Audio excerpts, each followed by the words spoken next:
Becca, can you hear me? Yeah, I'm trying to make sure that this is recording. It doesn't say it's recording, but when I click on it, it says, please ask the host to give you permission to record. It's That's recording in the upper left. Oh, thank you. Okay, I'm gonna see anybody. Is that? It's Anna. Anna? Is it Anna or Anna? It's Anna. I'm not sharing my video quite yet, but I will. Yeah. Oh, there Please we go. ask. Okay. Close. See, last time it was recording and I was peering intently into the screen, and then I'm hunting around for a notepad. So I thought, you know what, I don't really need to have a, bunch of video of me at the very beginning doing my normal activities. And Judy said you can pause the recording, but I don't see how to pause it. Well, you know what, maybe this I means something, meeting information. And then I think you just have to stop it and start it again. But I'm not sure if that would create two files at the end of the meeting then, or one. It won't let me stop it. I'll talk to Judy again about it. I'll tell her it was saying, because she had told me to record it to the cloud so she'd have access to it. So that's what it's doing. So then when I look at record at the bottom, it says record on this computer. Well, we don't need that. And when I click on this.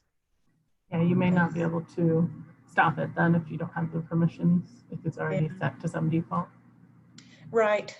Judy has the special power. So I'll just keep the my video off until it's time.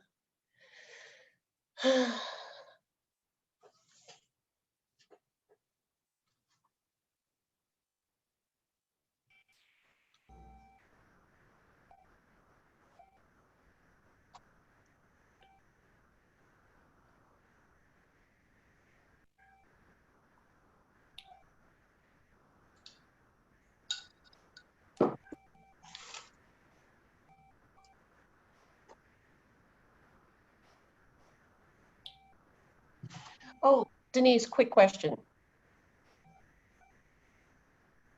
Are you there?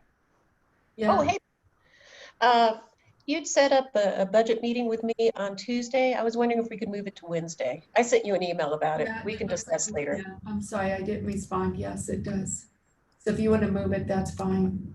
Great. Thank you very much. Yeah. Hey, Pat, how are you doing?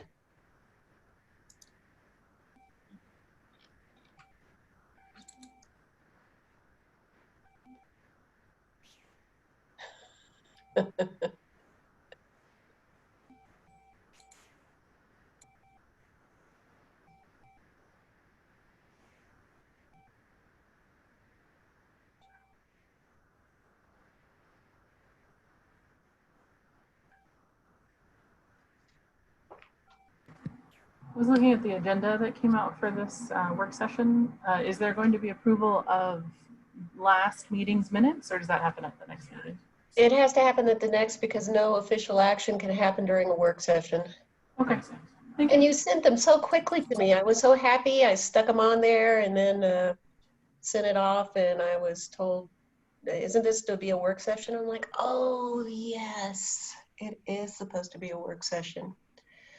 So I had to take them back off. No problems. And so for this, the meeting minutes for a work session do not have to be approved.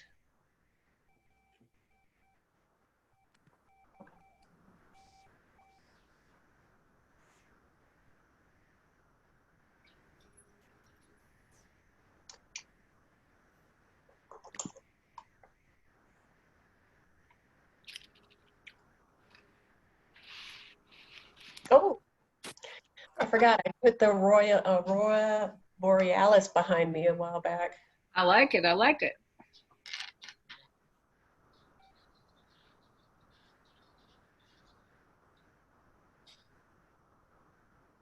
Hi, Neil. Hey, Becca. How are you? Oh, just enjoying my stay up here in the Great White North. It looks like the northern, The lights Northern behind you. Lights. Yeah. Mhm.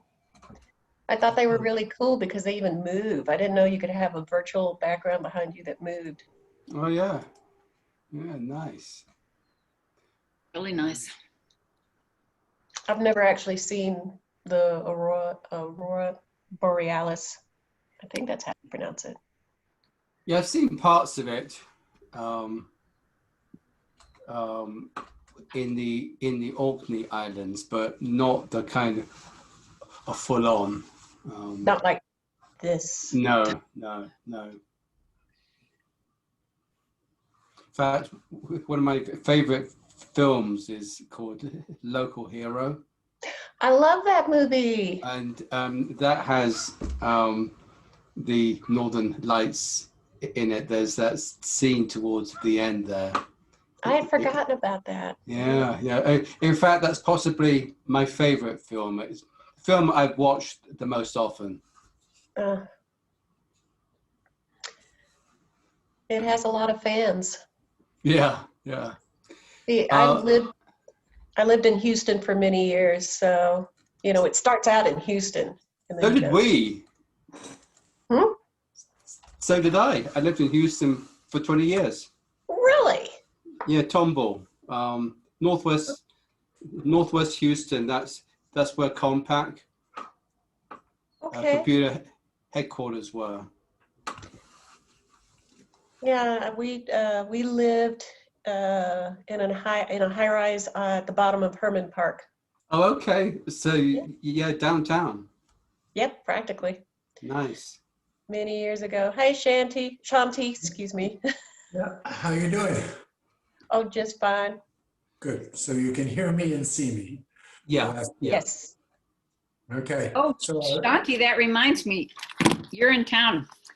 We need to talk about a grant I'm working on. yeah, committee, I've I'll been up call in the you. mountains quite a bit.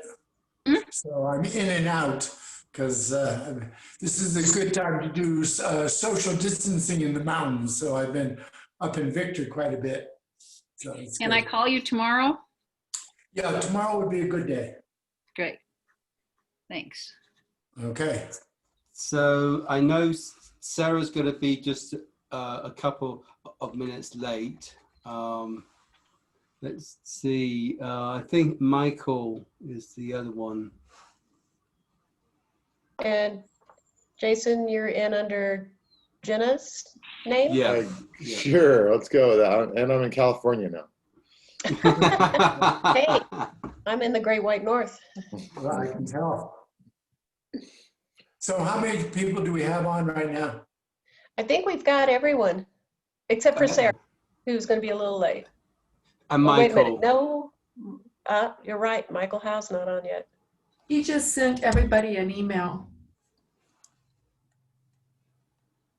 That says.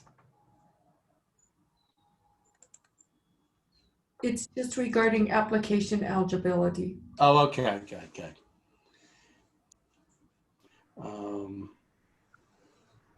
So on something like this, if there's one of the regulars not on today's Zoom, does that mean that one of the alternates vote or? Well, this is does it really matter? Does it even matter? This is a work session, so we won't be taking any votes formally. But Oh, okay. Given what the content is, anyone is welcome to comment, because ultimately we're trying to get some baseline processes and SOPs defined. So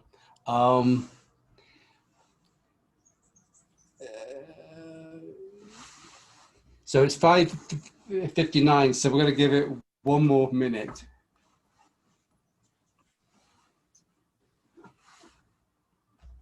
Is my audio working okay, Neil? Yep. Yeah.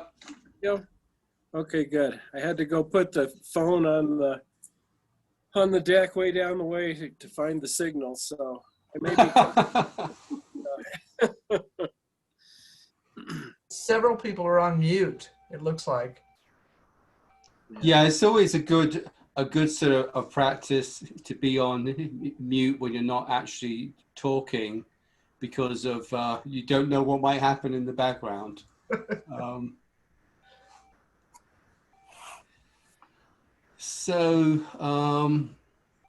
It's 6 o'clock. I'm positive Michael is joining and Sarah, but I guess we should go ahead and begin with the administrative part of the meeting. So roll call? Yeah, so let's call the meeting to order at 6 o'clock and a roll call. Are you going to do that, Becca? Sure thing. Thank you. Okay, Neil Minch, Yep, here. Nancy Wilson, Everyone will need to unmute. Here. Anna, I can't remember your last name. Here, no worries. Andrews Mills. Okay, Laurie Wood. Here. Randy Hodges, Here. Jason Wells, Online. Pat Sitzman, Here. Shanti Toll.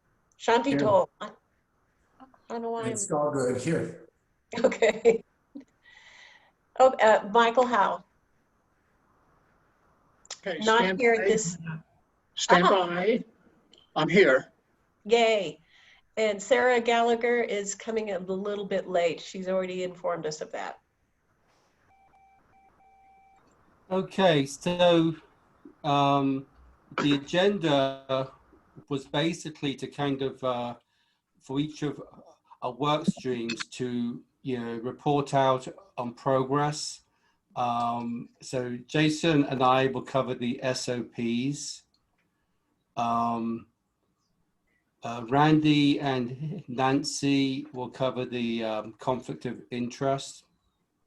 And then we'll have Sarah and Michael on the eligibility. And then I actually don't have a copy of the agenda in front of me, but I think I had kind of an open kind of session for, I would call it inputs that people may have into the application. But Michael and Sarah can kind of report out on that a bit based on some stuff we got from Steamboat and other work they've been doing. So yes, Michael. Quick one. I just sent out the draft for eligibility via email. Yeah, so each of us is going to share our screen as we cover each of these topics. So we're all looking at the same thing, and you can make edits real time. So I'm going to go ahead and share my screen, which means that there's going to be a Word document that pops up. And if you want to configure Zoom so you can see images and everything, that's done in the settings menu. But I'm going to go ahead and start with the SOPs. Jason and I met yesterday, and then Jason did some additional work, today. Just so is everyone seeing a Word document? Yes. Good. What I did was I got, I think, 3 different SOPs from other boards, and I decided to go with the Housing Authority Board's SOPs as a starting point, okay? The index that is shown here will be updated when we have this finalized, so I'm not going to spend any time on the index, okay? Yeah. So,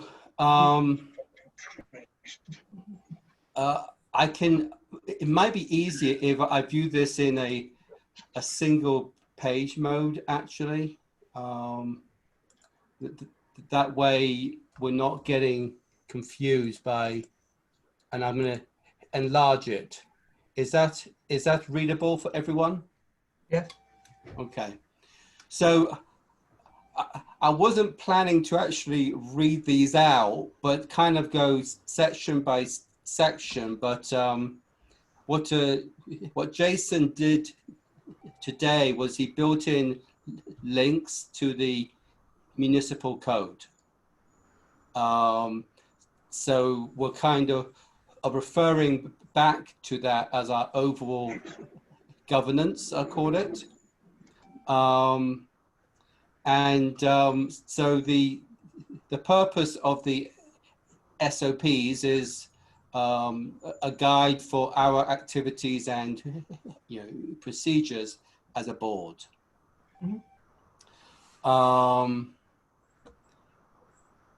Under implementation and review, it's going to be a month or two till we actually approve these, because you're going to see there's some sections that we need to work on.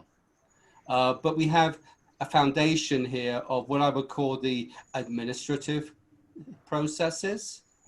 But then we have things like the application process, the rating process that we're going to be developing over the next month or two. So when we are ready, we will approve these based on a majority vote. But I'm going to have a question about what constitutes a majority when we get down a little bit lower.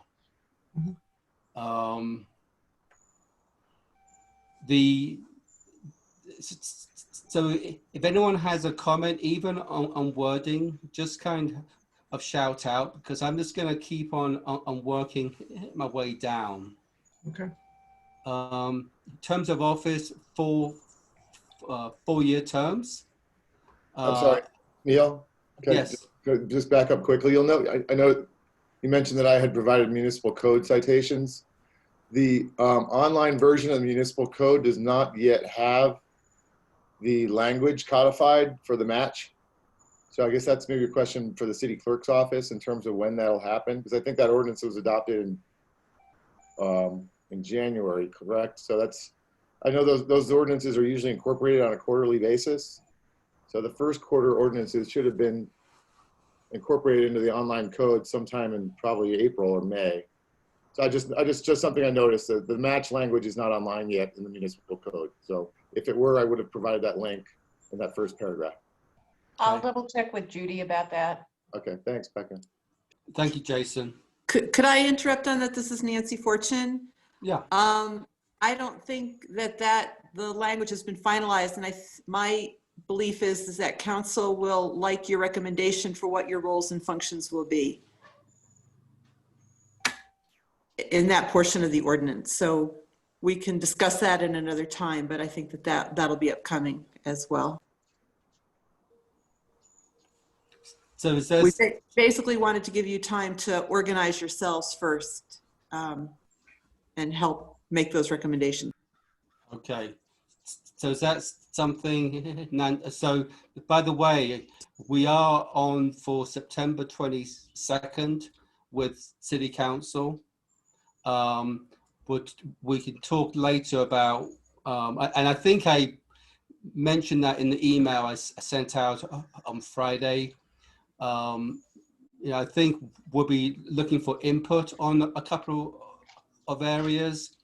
And I think that we hopefully will have the conflict of interest component at a readiness for approval by City Council. But is that something, Nancy, we should add to the September 22nd works session? It's up to you if you get to it in that period of time. It probably took us 2 years to get the Housing Advisory Board one incorporated. Okay. All right. So regular meetings are the fourth Thursday of the month. Of course, we have established twice a month and we've already rescheduled November and December's meetings because they would overlap with Thanksgiving and Christmas. In December, we would publish a schedule for 2021 meetings, which is the one meeting a month. Though we may have some additional meetings in January and February because that's when much of our work happens.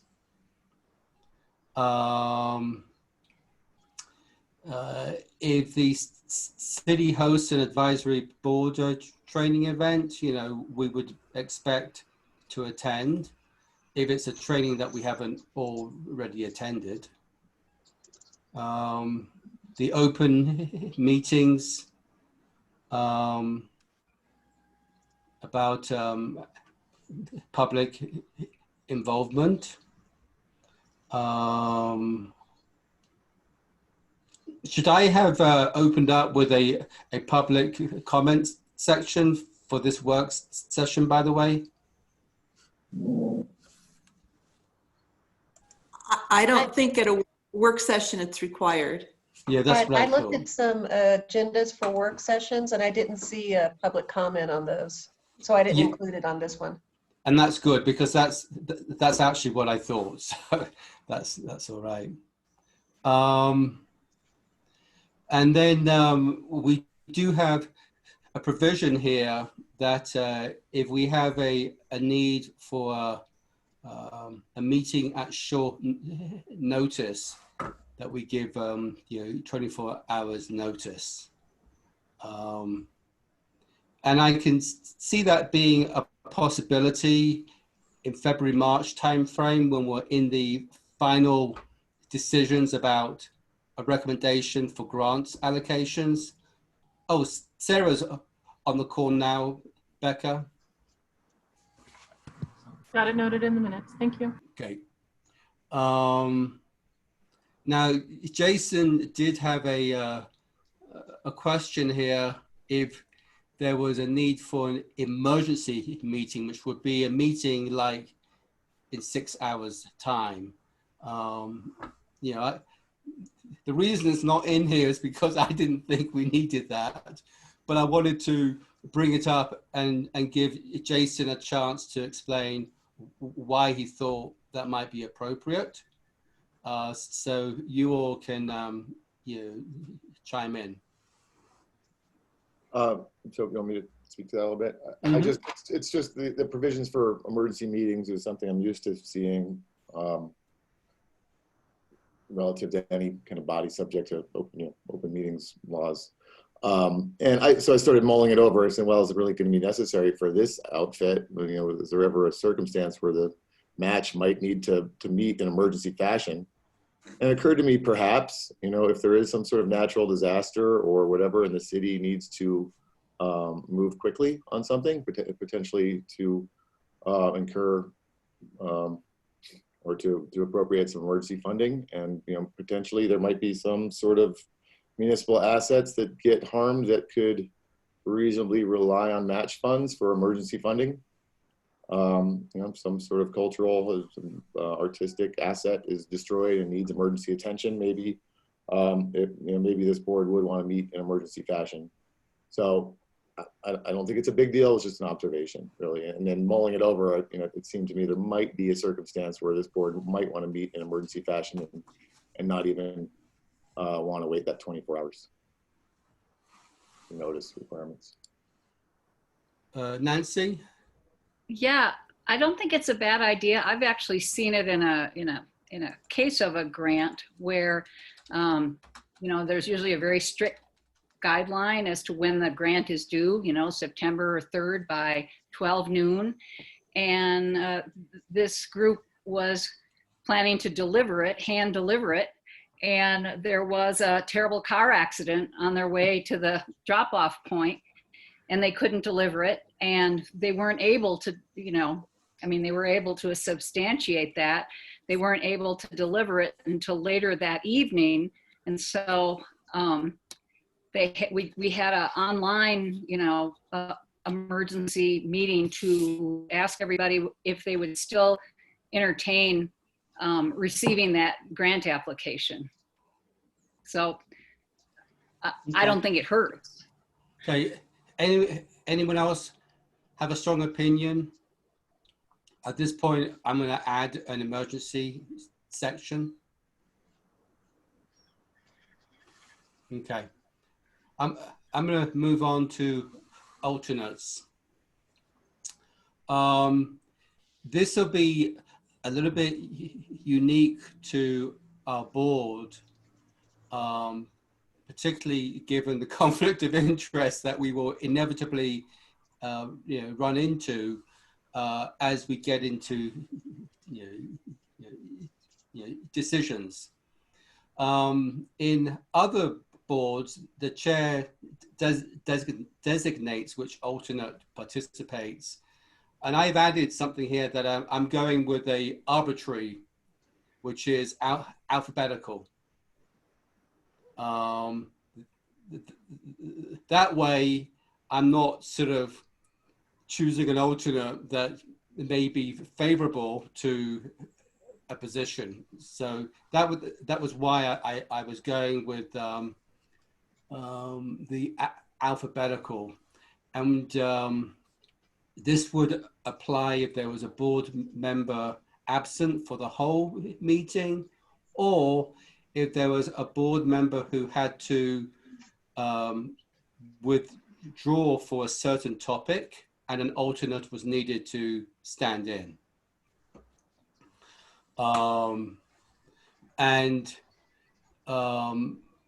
Once an alternate's been chosen, the next time we would start at the next letter of the alphabet. So we're not always going with the same first person. Does that sound okay to people? Yes. That sounds okay to me. There needs to be a fair way of going. Also, it will inform the alternates that they would be the next one up because they would have been at the last meeting. And I think that that's good for the three alternates to know what letter you're on. Yeah, no, that's actually a good point, Shanti. So there was a topic here that I needed some input on, and that is what constitutes a quorum.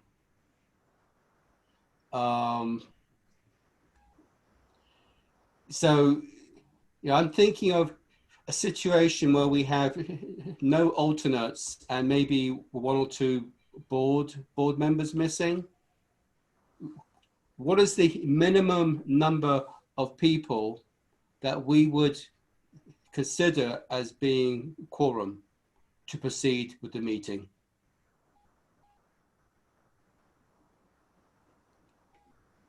I put in 5, but that was more to provoke inputs than anything. Does anyone have a strong opinion here? I think it does make a difference if we are at the point of making a decision on grants, come February, March, that those, I think that we do need to have 5, but sometimes when we're just doing sort of work, our management of our own, we might be able to get with one less. Yeah, I'd rather avoid building that kind of complexity in. I'd rather just sort of go with a number. 4 felt a little bit low to me, given we have a full board. But I've had the experience on parking board where we only had 5 of us on the board to begin with.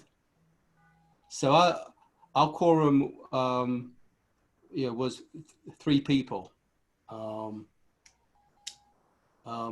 So is 5 acceptable? Now, city council is 4, okay? That's right, Jason, isn't it? 5 sounds like a good number to me, based Yeah. on other boards and stuff I've been involved with. Yeah, Yeah, okay. the city council standard, I copied it into the document right there. It's highlighted. But the difference with city council, again, as we discussed one-on-one, is that there's no alternates that could potentially sit in to fulfill that quorum requirement. Okay, so I'm going to say 5 is our number. Okay, I'm going to take all this out. There we go. So does that answer the question of whether alternates can fulfill that 5-member requirement, or would alternates not come into equation? Is it 5 regular members, or do we need to? Well, no, I mean that's why it opens up. If regular members are missing, then we deploy alternates. If there's no alternates available, then we got to have 5. If they basically there have to be 5 members for the meeting, which would include alternates if they were available and didn't have a conflict of interest for that meeting. Okay.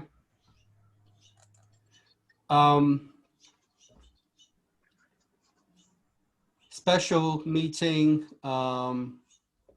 you know, we can call those as needed anytime there's 3 or more MAC members meeting. And MAC members includes board members and alternates.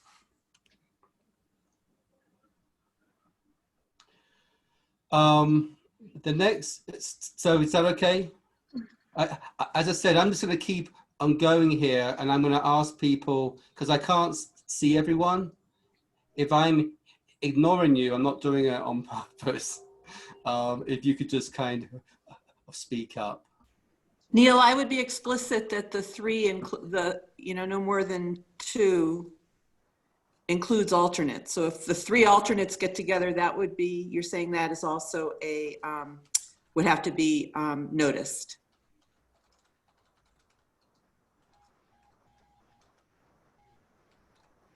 Nancy, could you repeat that, please? Sure. On the special meetings, that paragraph 2 under special meetings, anytime 3 or more MACH members are meeting, board members and or alternates, the place, location, and purpose of the meeting must be published in accordance with open meeting requirements. So Neil just added the term alternates. That would just reduce future confusion on that. Good point.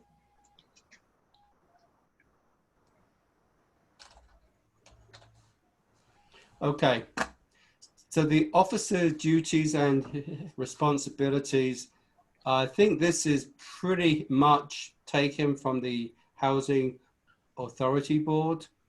One thing that I want to add as part of a regular template is at the end, just like City Council, is we have a chance for the board to weigh in on future agenda topics. I don't want to be the sole designator of what the topics ought to be. I think it's good that we kind of all have a chance of asking for certain topics to be included either on the next agenda or future agenda. But the chair is ultimately responsible for the agenda that gets submitted for a given meeting. But in the meeting agenda template, we're going to add that future agenda topics as an item.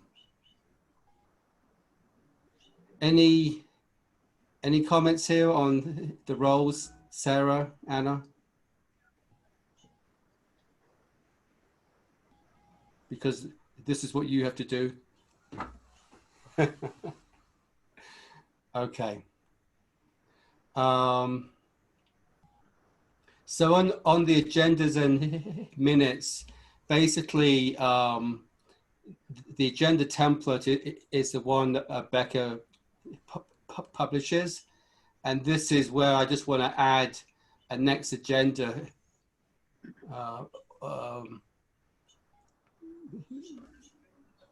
next agenda items to our standard agenda template, and that will be in the template. You know, likewise minutes. Jason suggested, based on some prior experience, that we ensure minutes include formal motions and votes, that they also include consensus decisions. In other words, like, you know, tonight, we're not going to be taking votes on anything, but there may be some things we have a consensus around, a direction. And that should probably include the intended next steps. I don't know about you guys, but the number of meetings I go into where you walk out and there's several interpretations of what the next steps are. So I think that's particularly important that we you document next steps on some of these Neil? Decisions. I Yes. think, just given some of the language that you just used caused me to kind of think a little more closely on this. You said consensus direction. I think that's probably a better word than decisions, because really, you know, as we said at the outset of this meeting, there really should be no decisions made in, you know, in work sessions. And so to the extent there's minutes taken of work sessions where there's just some maybe general direction given, I think we want to be careful not to say anything about decisions. No, that's fair. Yeah, for that reason. I could suggest agreement might, consensus agreement might be another term. Yeah, I think that would work fine as well. I think that there's a little bit too much firmness to the notion of a decision, right? Yep, that's cool. Good. Okay. Just a small note on my section. I've been sending the minutes directly to Becca Davis. Do I need to send them to you to then send to Becca? I would send it to both of us. That way you have a chance of getting edits from one or both of us. Okay.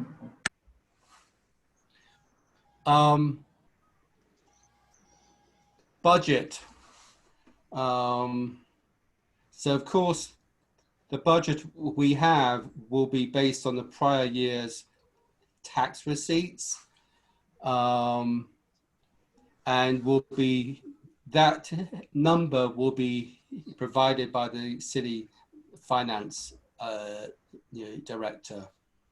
And I guess, Becca, you're going to have a 2021, I'll call it target figure.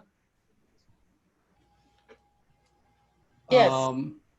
Which I think, not that there's anything we're going to sort of do with that, but I seem to remember someone in our last meeting commented it would be helpful to know what the kind of plan is and how the actual tax receipts are tracking against that plan.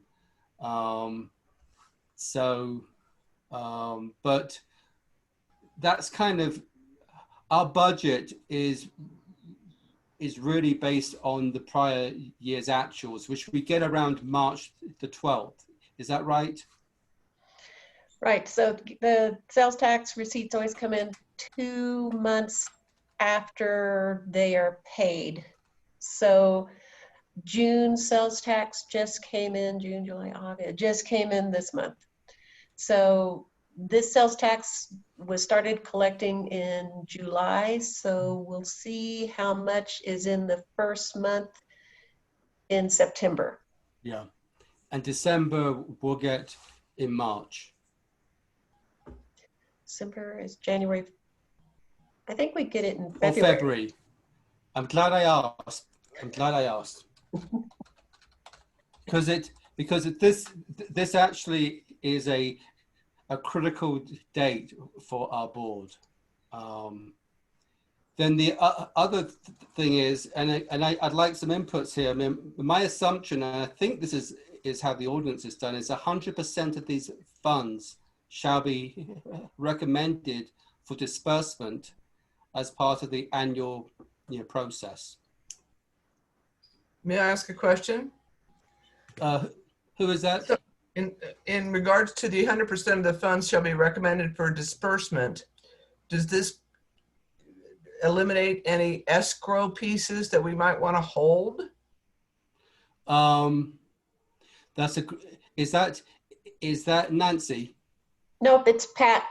It's Pat. I'm sorry. I haven't learned everyone's voices yet. That's a great question, Pat. That particular line may not be needed in this particular budget one line item. So I guess let's do an example. Okay. Let's say the library. Okay. Let's say we as a board recommend that the library project receives $30,000. Okay. Disbursement means it comes out of the MACH holding account and would move into the library account. In other words, so I understand. So Becca, tell me if I'm thinking about this right. My assumption is we would not hold funds in the MACH account, but we would do the transfer. I have a question. If I could just have Becca answer that. Okay. Right. No, I see what you're saying, that we don't hold it. We give it to the entities to hold for their purposes. Is that what you're saying? Yes. So if they're trying to build up a nest egg, they would do it, not us.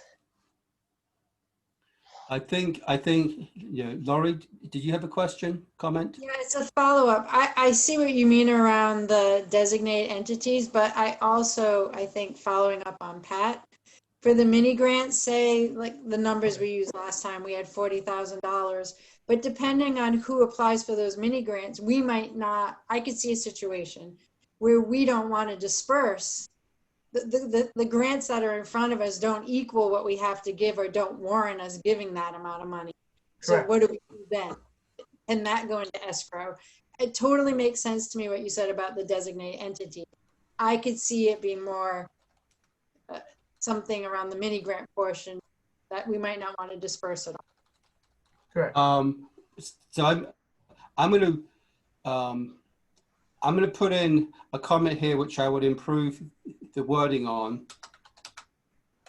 Should the applications be less than available dollars, what do we do?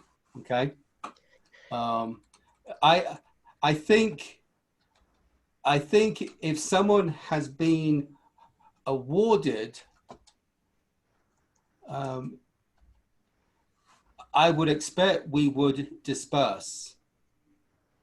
But if the applications come in at less than the amount of dollars, we need to have a procedure for what we do. Is that aligned? That's my point exactly, sir. Okay, okay. Okay, so what I've set up is a special revenue fund to account for this money. Now, without thinking about it, I created just one fund balance for it. But now I'm thinking there should be two. One for that major portion that goes to the 5 entities, and one for the smaller nonprofits. So if the money is not all distributed for either one of those categories, it would then go into the fund balance to be carried over into the next year. That was my follow-up point, Becca. Yeah, it's not two special funds, it's two special fund balances within the regular fund. Sub-accounts, right. And Okay. this is Nancy. Can I ask a question? Yeah, but actually, Nancy. Oh, okay, I can't see. Go ahead. You're on mute, Nancy. Okay, this Nancy Fortune? No. Nancy Wilson Okay. is on mute. Thank you. Sorry. I appreciate Pat's question, and I appreciate what Becca's saying. I think that the requirement to spend 100% of the funds may not be a good idea. And here's an example for you. We'll take the library again as an example. Let's say that they say to us, we're involved in a capital campaign to raise $50,000, and we don't have $50,000, the complete amount to give them, but we disperse to them $25,000. We then have to make sure that they don't spend any of that $25,000 on any other costs, administrative costs, anything like that. And then we're put in a position, if we're paying out partial disbursements of that entity, could be a small nonprofit, anybody, anywhere, of having to make sure they don't touch that money and use it for something that it's not, that the grant didn't say it was intended for. Well, So it seems to me that Becca, in terms of bookkeeping, under those special funds, Becca, would it be difficult to have line items for those 5 entities, for example, and then the small nonprofits are kind of another story. But I can see a entity wanting to build up over time to meet a goal. And so, for example, if they're applying for, the library's applying to other organizations, and they need to show a match or whatever, we can assure that they have the match, that kind of thing. But if we say we have to spend 100% of the money, or have to disperse 100% of the money, I think we can allocate 100% of the money every year. But I would urge us not to disperse 100%, because there may be cases where you're not comfortable that they're going to account for the money in the overall context of what they say they're going to do with it in the grant. Does that make sense? I think I understand what you're saying.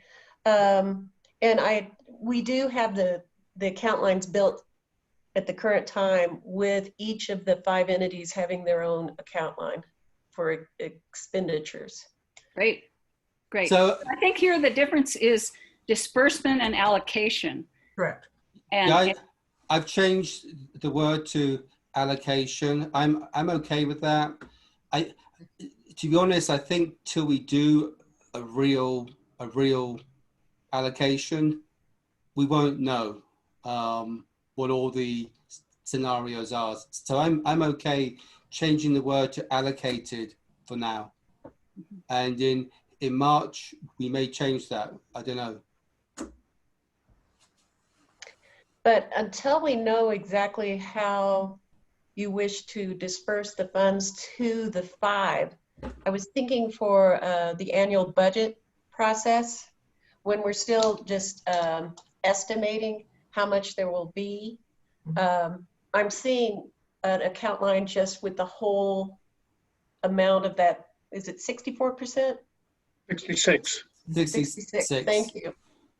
So just one account line with the 66 to be dispersed to the 5. And then we'll have the 5 account lines. And then when we know, we can then allocate them to those account lines. And then there'll be another account line for the other portion that just goes to the smaller nonprofits, is the way I'm envisioning this. So that way you're not trying to figure out at budget time how everything's going to be dispersed. You're just saying, we think we're going to have this amount available, this lump sum available. Yeah, I've captured that our recommendation form may need a disbursement section, and I think until we get into this in January, February timeframe, we'll just use the word allocate, and we will see if disbursement is an issue or not, because I don't think I know at this time. Okay. Okay. So it may be that a recommendation is we allocate 30,000 to the library. The disbursement will be triggered by whatever. Okay. Them raising the other 20. Yeah. I think in practice, well, I'll leave it at that. So this is one area that I really needed input on, particularly on the award recommendations. Okay. I think on our voting in general is simple majority. Mhm. But on the award recommendations, I'm asking the question, is it simple majority or some form of super majority? And I'd like, because I could argue both ways. So Neil, if you would you please describe the difference between simple majority and super majority? 4 to 3 would be a simple. A super majority would be 5 to 2 or 6 to 1 or 7 to 0. So this is Sarah. I would suggest that we might need to move back a step and consider that we may have a grant review group where we are not all reading every single application and voting on it. So I'm talking about, if you recall with Steamboat, there's a table which is all the applications, what they're asking for and what is being recommended. Mm-hmm. That overall table, I think we have to approve that as a board, as opposed to each individual line item. So I'm talking about the document that would go to City Council with the total list of recommendations.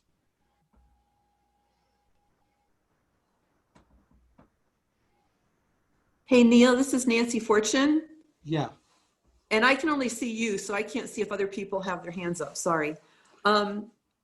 With, as I was looking at the conflict of interest, a big discussion is going to be, if you do have a slate like that you are approving, the conflict of interest recommended policy is so constrictive, it's going to be almost impossible for every people are going to have to recuse themselves from every other thing on there. From each line item.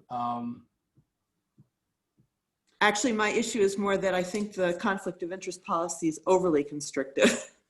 So I'm going to just go back to Sarah's comment, because I think I understand it better.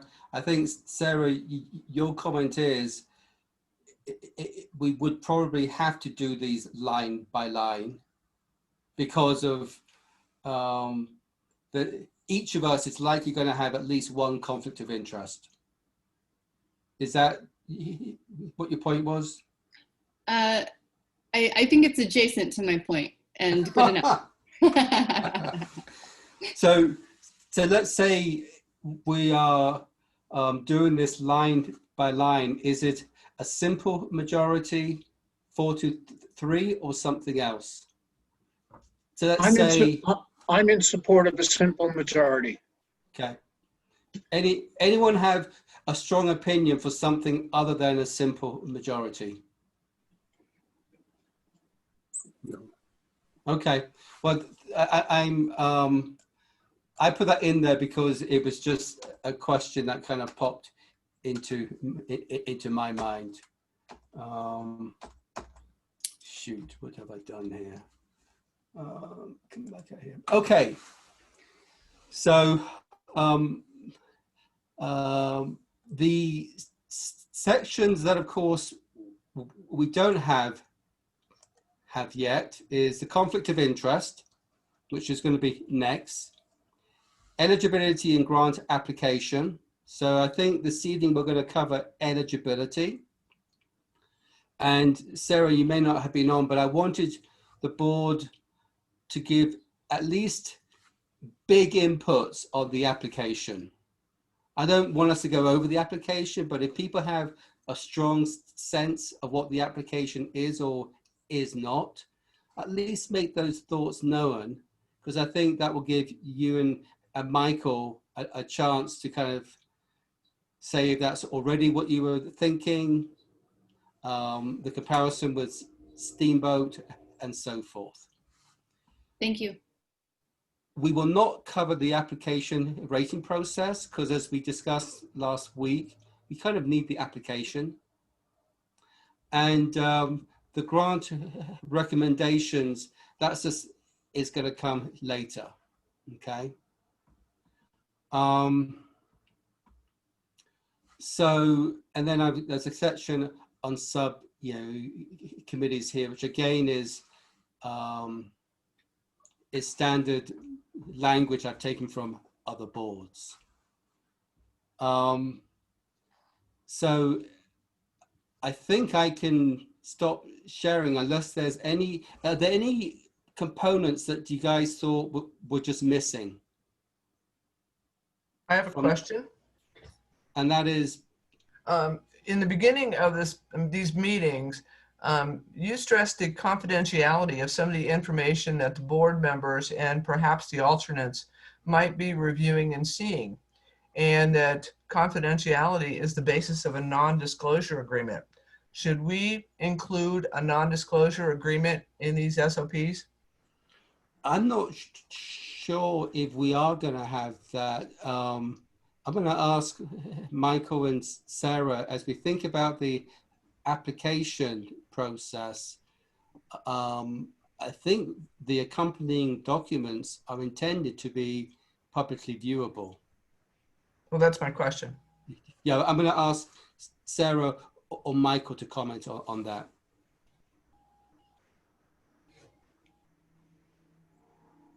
Oh, do you want a comment right now, or do you want us to discuss the eligibility first? I'd like you to respond to whether we need an NDA section. If we're going to have information that's privy just to us, or if you think the information is all going to be publicly shareable. Well, I have noticed that all of our meetings go out to the world via YouTube. Yes. I don't see what a confidentiality clause would do with something like that. I mean, the entire meeting goes out to the world. Yeah, I agree, Michael. Randy? Yeah, and I think we're starting to tread on transparency issues. Yes. Anytime we're distributing public monies, we've got to maintain ultimate transparency. And a non-disclosure, giving us the permission to not disclose. I don't think there's a place for that on this board.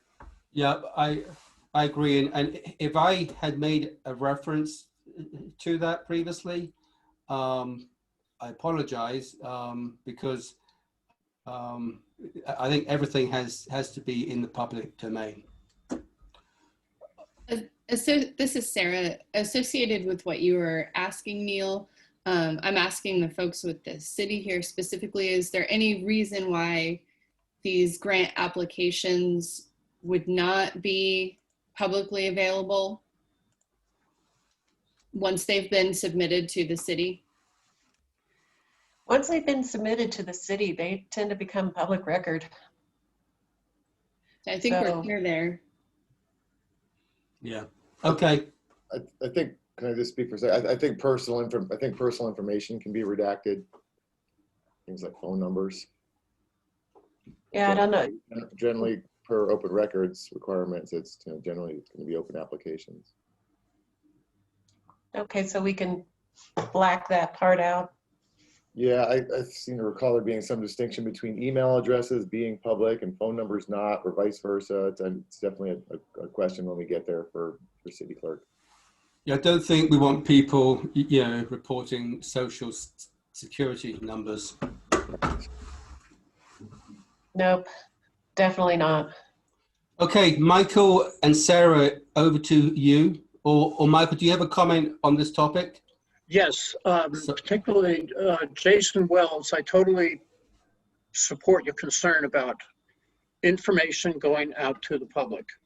I would support perhaps a name and their proposal for the project they want to undertake. And every other piece of information we maintain in private files for the board. We don't send out addresses, emails, anything like that. In fact, I'm even a little cautious about including names. I do think the public should have access to the applications that are coming in, so they have some ideas to what it is that we're actually discussing. But to have all of that information go out, no, I'm not a big fan of that. When I saw the YouTube of our last meeting and realized some character in Moscow is probably going through this too, I'm a big one for privacy. And as a board, accepting information from people, it is our utmost responsibility to keep that information private. Rebecca? So the dispersals, are they going only to nonprofits that are officially registered nonprofits? Let's hold off on that because that's Okay. our next kind of topic. But I've made a note in my Word document that we need a means for protecting personal information. Now, I don't think there's a problem with the Manitou Springs Heritage Center having their email address and their phone number, which is what I would expect most people would put on the application, as opposed to the contact person's personal information. Yes. So I think there's a difference between the entity and the applicant preparer. Neil? Yes. I think this is an area where once you get your application finalized, I would suggest going to our city attorney to ask what has to be, what's allowed to be redacted, because we are very much in the public realm. And I think it's, we're going to have to be careful about what we try to keep private. So the attorney can get a final view on that. And again, I would suggest on the application, we have the entity name and contact details and the name of the person. We don't need the name of the person's contact details.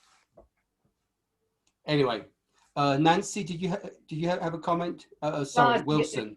It goes back to Becca's question. So I think we're okay. In some ways we're premature on trying to decide that. Any nonprofit that is public information, including the names of their board members, etc. So let's move on to actually, it's Randy and Nancy.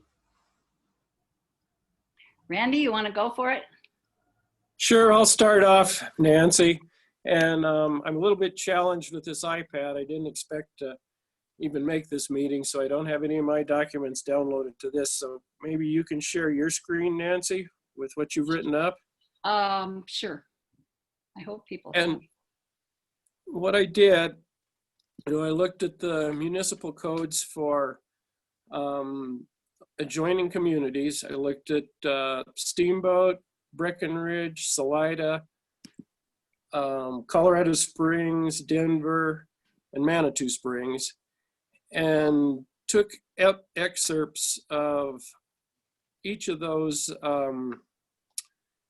different cities' conflict of interest statements and tried to blend them into a draft. And then after our last meeting, I turned all of that over to Nancy and let her take what I had done and do her own distillation and do her own write-up. And this is what we have come up with. And I was really impressed at Nancy's writing. I think it's a pretty comprehensive conflict of interest statement. I don't know if some of this is blatant plagiarism from other boards and committees. Randy did a great job of researching, so that was really helpful. And I will say that we erred on the side of a lot, thinking you guys may want to pick it apart some, but the more the more I got into it, the more it seemed like the more specific we are around what how the procedure around conflict of interest will work, and some of that. We've lost the document, Nancy. I know, I've lost it. It's if you move to the next window to your left, at the top. It says MACH conflict statement. I think that's the one that you want open. If you go all the way to the left. Well, top left. I don't know. I don't have a document that says that. I just have a. Let me do it over again. I'm going to stop this share and start again. Got too many windows open. Yes. You know, I thought it was interesting as I looked at each city's conflict statements. Salida didn't have a published statement at all. I don't know how they work out their conflicts. Colorado Springs Municipal Code was so hard to find anything in.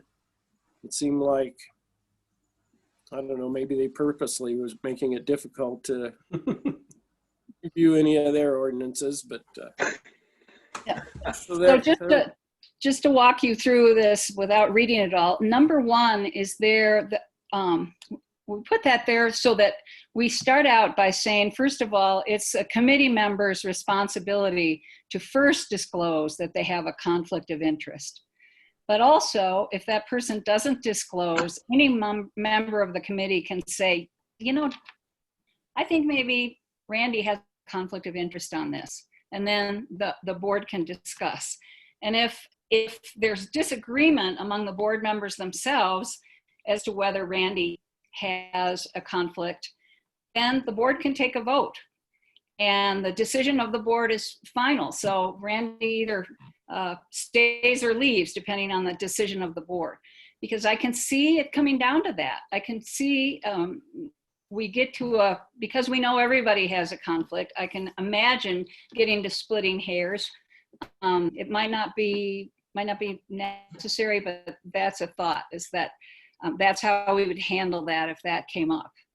So number two is kind of a definition of a conflict. Any special interest held by a MACH committee member that may conflict or interfere with or otherwise influence, or which may reasonably be perceived by the public as influencing the conduct of the committee. That's broad, and I'm anxious to hear from Nancy, but again, that's pretty straightforward. Number three was kind of one that I personally had difficulty with, but I was really interested in the opinion of the others. I wasn't sure that we needed to call out the 5 entities here or not, but we certainly could. And I think then what follows in that paragraph is the business, and this isn't my language, but it was in the document I got, that any committee member who has a stake in nearby property or business that could be impacted or perceived by the public to be impacted either negatively or positively. So I'm totally open to what folks think about some of this. number 4 goes back to what I was referring to. If it's unclear if a member has a conflict, the body can vote. And finally, number 5, you recuse yourself, or the committee thinks you should be recused. We didn't put it in here. I've been in situations where the member is asked to leave the room, and we're situations where the person with the conflict stays in the room and just doesn't vote. So that's another thing you might want to discuss. And you can see here the specific things around quorum, etc. If we don't have a quorum, alternate members can fill in, and everybody on the committee has to fill out that conflict of interest statement. And that's all I'll say unless you have questions.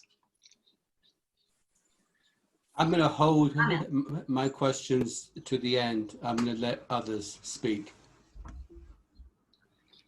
Michael. I've been going over this quite a bit for quite some time. Years, the nature of conflict of interest. And I've dealt with very large organizations and contractors. We're 7 people. And I'm going under the assumption and the hope, it might be naive optimism, but we're all professionals. We all live in this town. We all have serious commitments to this town. I have major problems with this conflict of interest thing here, because as it was pointed out, Nancy Fortune, this is incredibly complex. And I think if we were to follow this to the letter, we would be in constant debates anytime anything came up. Because we are professionals, and I'm assuming, I mean, we're honest people, or else we wouldn't volunteer to be on this board. I'm in favor of waiving this. Whether it's somebody like me who's just on the board, or Randy, I know you've had some issues in the past being on city council and things with Carnegie. I would say we just waive all of that.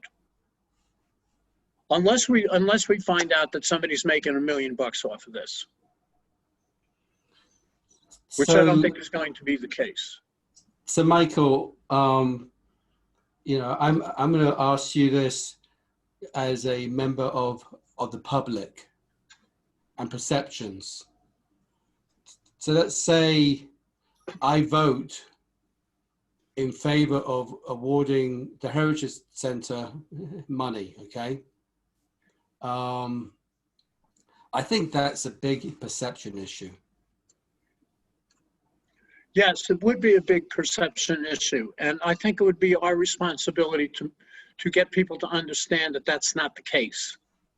If you were to sign off on something or to vote in favor of something going to Heritage, all of us would be voting on that. And not just you. We would all, as a group, reach a consensus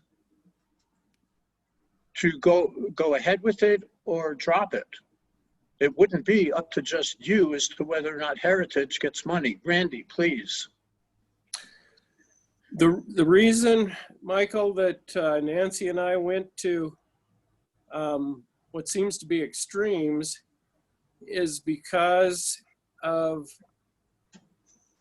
the fact that publicly collected money is in our hands. It's what we're dealing with.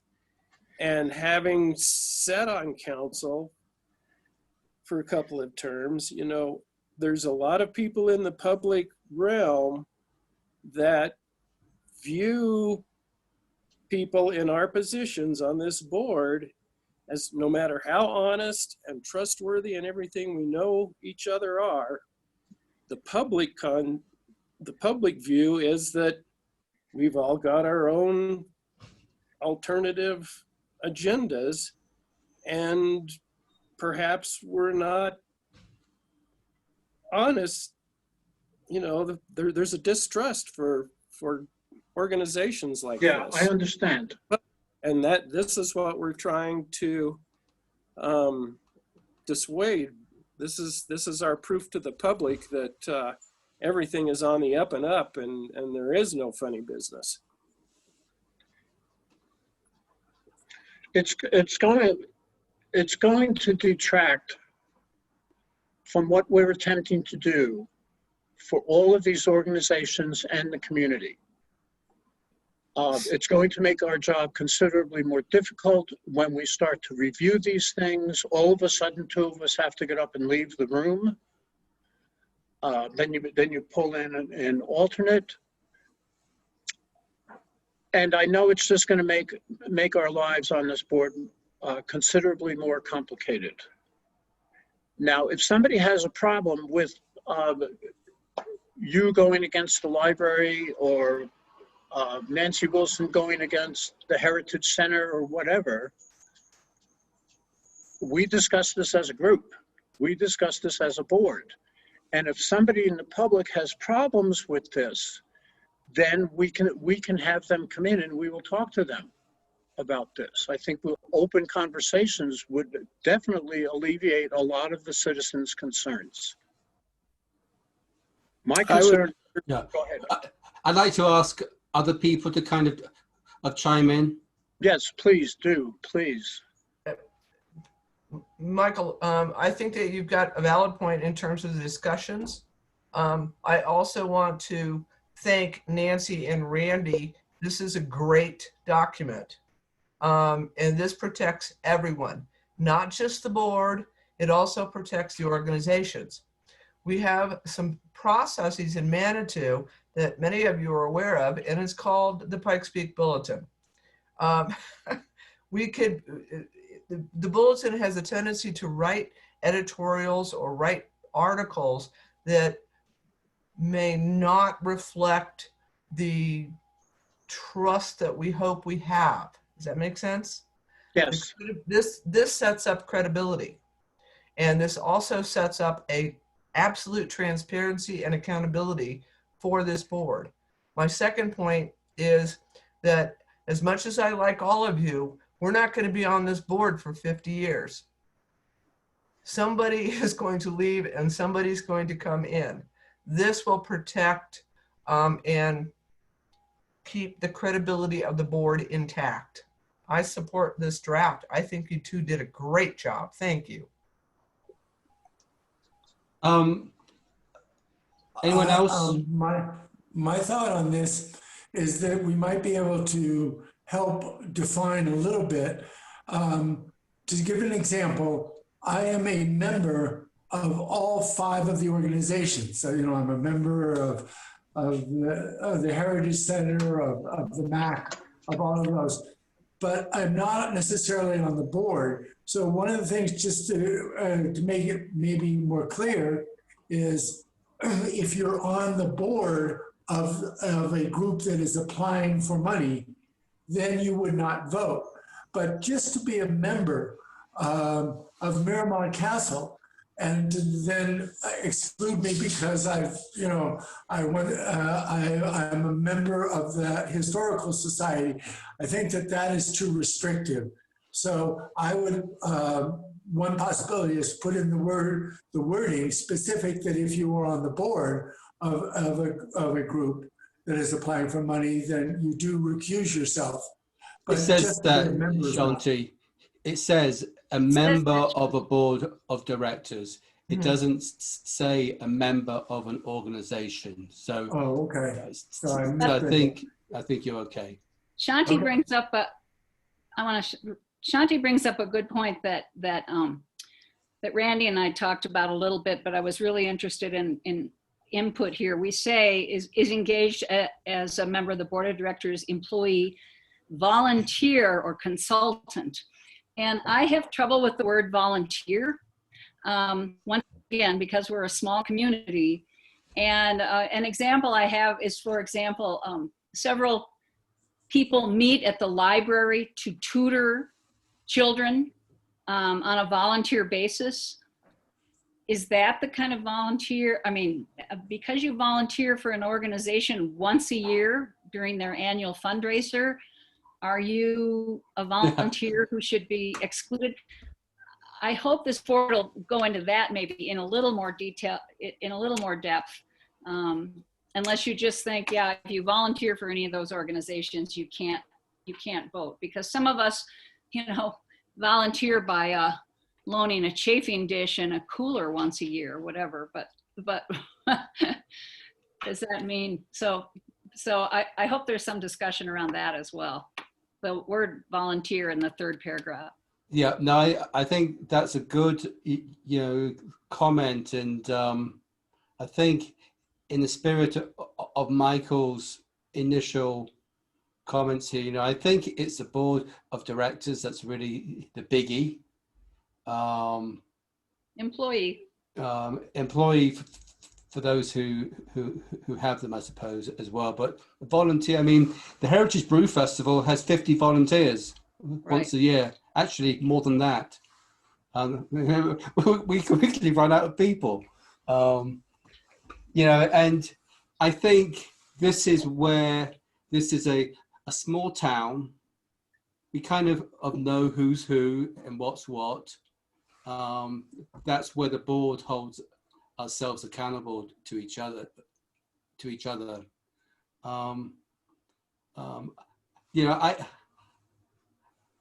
I like this document also, by the way, but I do think there's some areas we could just loosen it up a bit, and volunteer, which Nancy Wilson just sort of brought up.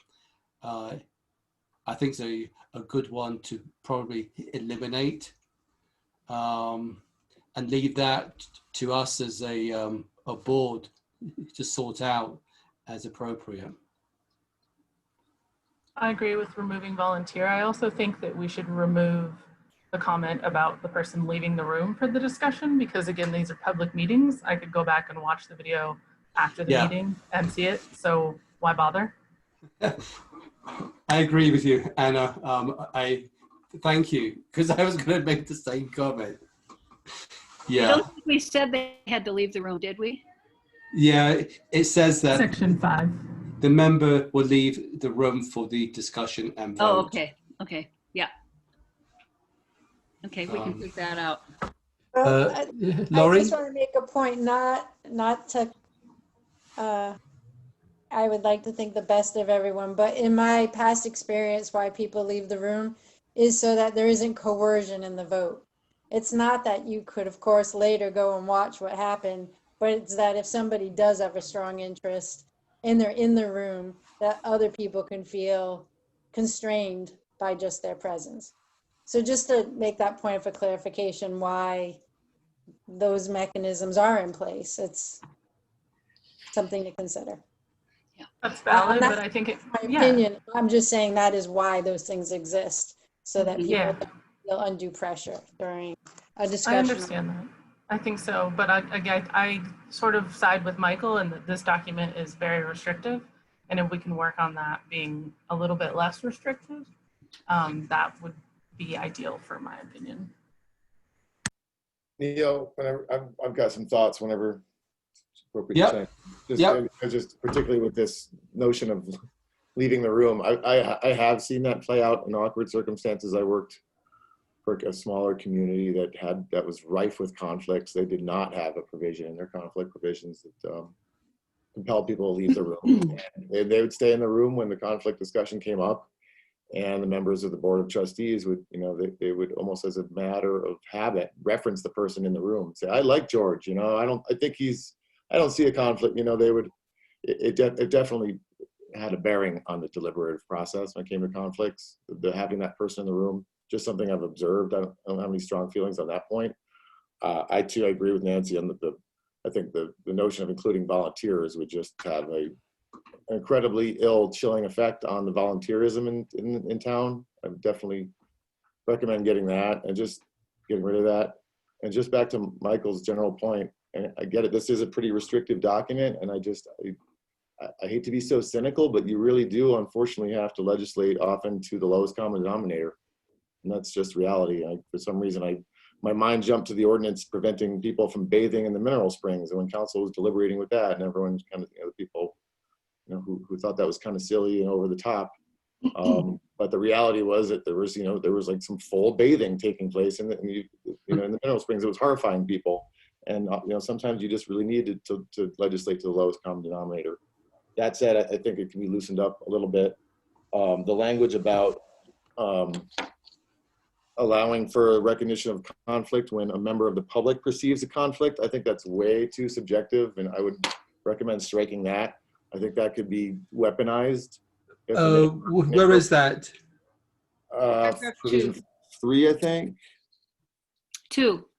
A conflict of 2? interest means any special interest held by a match board committee member that may conflict or interfere with or otherwise influence, or which may reasonably be perceived by the public as influencing. Okay. Well, maybe there as well as 3, where the last sentence of 3, any match committee member who has a stake or is perceived by the public. So perceived by the public is a very vague term, I think. That could be, it could be used to say just one member of the public. Maybe they've got an axe to grind against their neighbor who happens to be seeking funds through these channels, and I'm a member of the public, and hang their hat on this provision and trying to claim a conflict. I think that's a little too loosey-goosey, and it could be used in a problematic way. I would get rid of that. Maybe that language you referenced in section 2 as well. But the piece about all is perceived by the public. Yes. Yeah. Generally, I think it is pretty restrictive, and I think it's unfortunate that things need to be that way these days. But the 7 or 10 of us might all be great and wonderful, ethical people and have a wonderful moral compass. But like someone said recently, maybe it's not all going to be us. And you gotta, you might have one bad apple. Sometimes all it takes to lose a lot of trust in your civic government. The reason I called sort of Randy 3 weeks ago was this ballot measure passed by 10 votes, 12 votes, whatever, 5, bloody hell. And I'm not sure if you guys remember when we were being questioned by council as part of this selection. One of the comments I made was, whatever we do, I want it to result in greater support from the public than a 5-vote majority. And I think that this is an important part of getting that credibility. I really do. And Michael, I get your point, but I really am wanting to make sure that we've got good support from the public. I understand. Yeah. I don't necessarily agree, but I do understand your point. That's fine. Sarah? So I tend more toward making this simple and not over legislating things as well, along with Michael. But I do feel that if we keep a document like this, that probably the idea of the group discussing the possible conflict of interest and making a determination together over whether or not the person needs to recuse or not seems like an important distinction to me, and not just like, oh, well, I did 10 hours of contracting last year for this one nonprofit, so now I can't vote on that. That instead we have a conversation about what feels reasonable to us, knowing these situations, and actually be able to talk about it. And I feel like if that's what we mean, that it's sort of lost in all of this legalese. Is that what we mean? No, I think that's why number 4 is there, is to provide for that discussion. So using Sarah's scenario, say I did 10 hours of contract work for the Heritage Center last year. I didn't. Does that mean I need to recuse myself from automatically, without discussion, any vote on the Heritage Center? Well, that goes back to the part in the bell in the thing where it lists employee or consultant. And I agree, consultant is tricky. I've been a consultant for the Arts Center. So but that was years ago. So if we change that to say current consultant, would that make you more comfortable? I think the point is about having the conversation about the nature of these relationships as individuals. At least for me, it is. Yeah. I would agree with, I agree with Sarah's point there. I think it's just getting it on the table is important. If we've got a provision that gets it on the table and leaves it up to board deliberation rather than putting everyone on the board in the awkward position of having to really, maybe err too often in favor of identifying themselves as being conflicted when the rest of the board would not find them to be. I think it'd be better if this determination found its way into the rest of the board's hands more often than having the self-identification, honestly.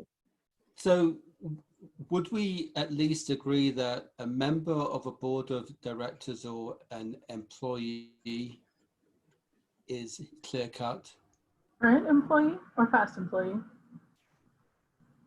I think that would need to be current employee.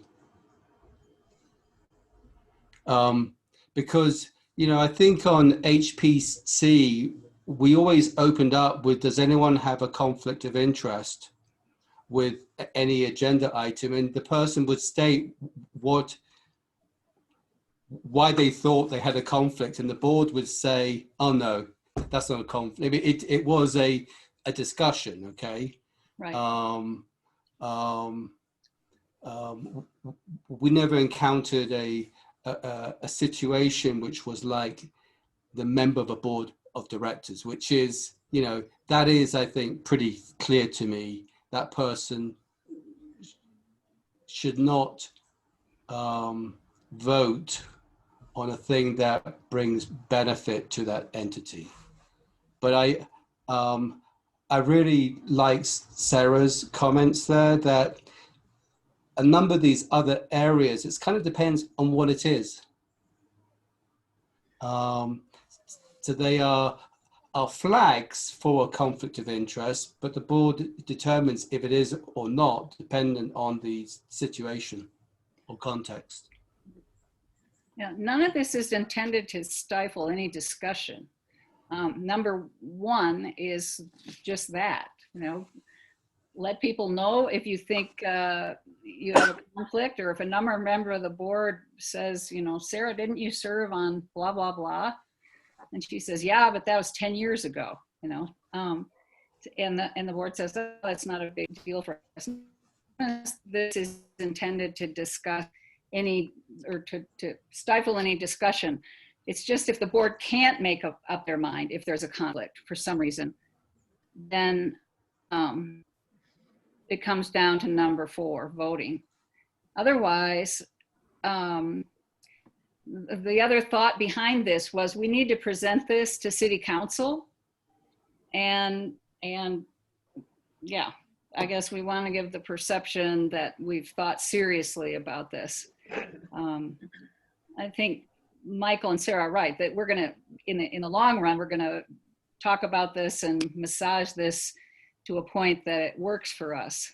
But as far as assuaging the public's fears about, what we're doing and whether we've even addressed conflict of interest. I mean, the other thing we can do is I also sent out the conflict of interest statement. I've been on nonprofit boards. That's all you do, is you fill out a conflict of interest statement, and that's it. It's over. It's done. So that would be another place to start. Is you could start from everyone filling out this document. Honestly. Yeah, I still think we need to have the other document as guidance, because that will help me think of what my other conflicts of interest may be. I mean, I really think we need both myself, but I think that there's some comments from Sarah, that can be built in. I think Jason's comments to take out a couple of restrictions. And I think ultimately want to emphasize that with the exception of the member of a board of directors, there's a bit more board discussion involved to determine if it is a conflict. I think a lot of what you just said about the board of directors and stuff, if we put the word current in there, current board of directors, current consultant, it might clear up some of that. I don't know. Maybe. So right now I have eliminate the word volunteer, eliminate perceived by the public in both paragraph 2 and paragraph 3. And I think leave the room or not leave the room is still up for discussion. I don't have a clear consensus.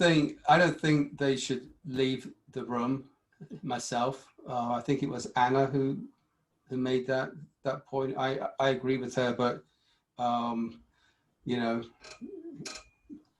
you can watch it afterwards. You know, this is it's different now. These are all recorded. And I have a feeling Zoom's going to be with us for a long time. Anyone have a strong opinion on leaving the room or staying?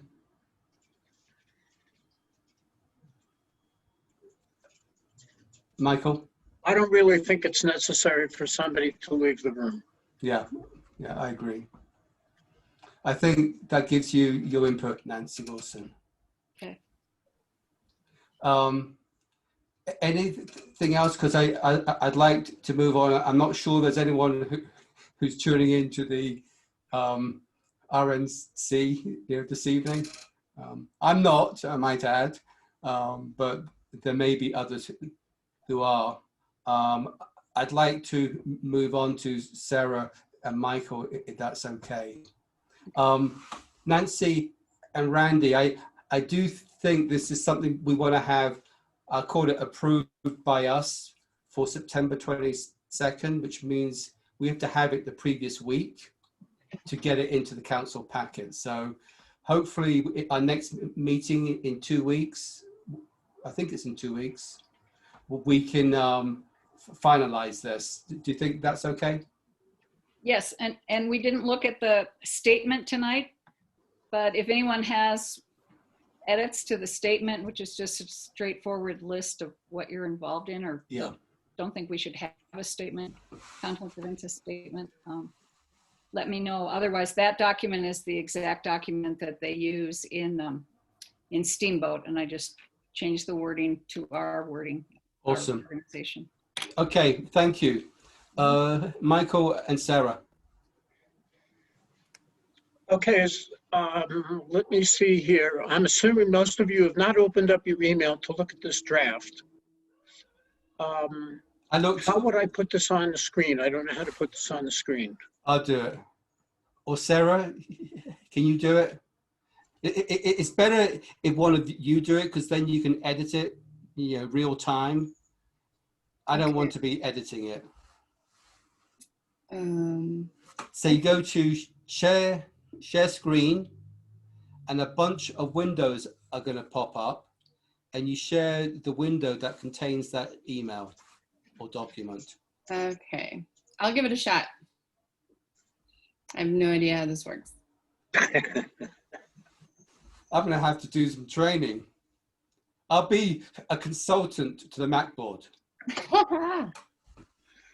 Oh goodness.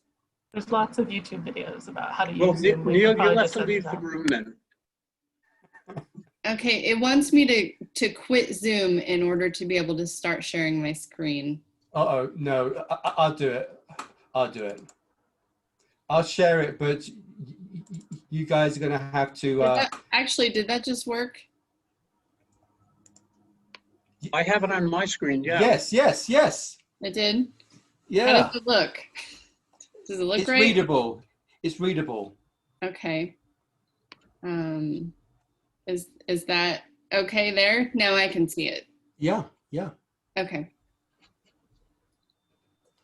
All right, Michael, do you want to narrate a little bit? Okay, we have First of all, I'd like to ask, did anybody check the website that I sent out coming out of King County, Washington? I went to well, it. It's probably the best and the most concise piece of information concerning tax initiatives for the arts. And they've been doing this for decades. It's very, very sophisticated. Everything is broken down into very small areas: collections, heritage, visual arts, musical arts, things like that. It's very, very good, and they have all the procedures that they've been following. Okay, that's neither, since nobody's read it, that's neither here nor there. But that is what I am basing my research on, is how they are handling all of these grants. And like us, they have capital improvements to deal with, as well as individual grants from requests from single artists or small groups. Okay, what I have here is the eligibility guidelines. Again, the grant process for Tier 1.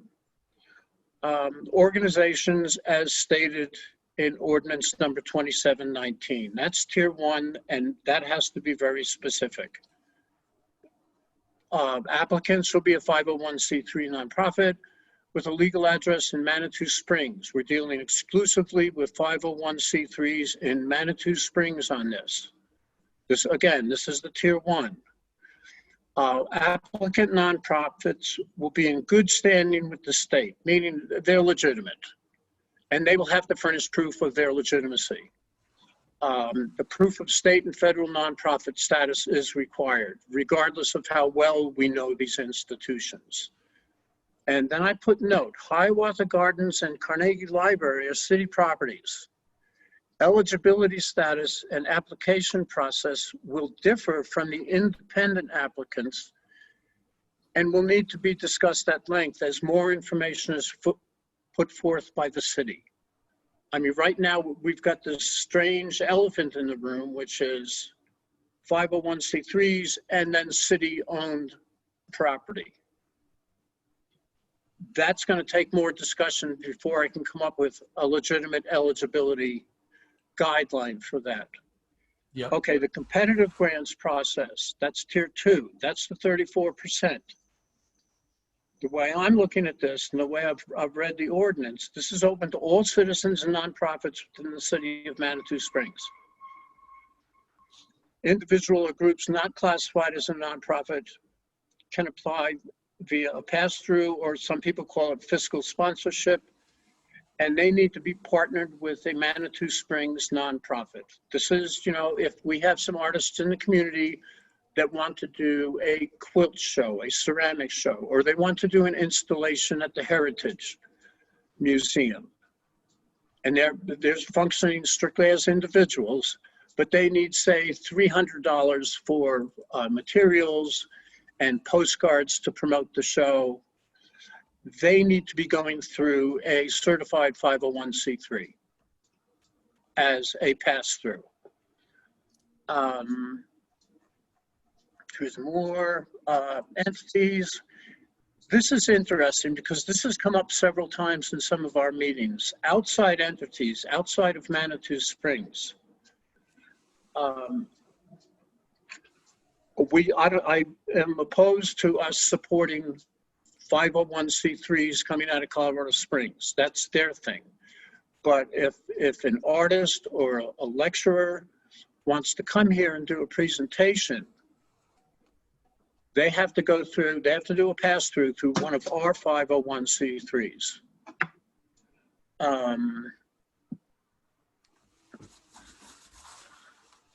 Yeah, they have to be partnered with the Manitou Springs nonprofit. All projects, regardless of where they're coming from, whether it's Manitou citizens, Manitou organizations, or something coming out of Colorado Springs.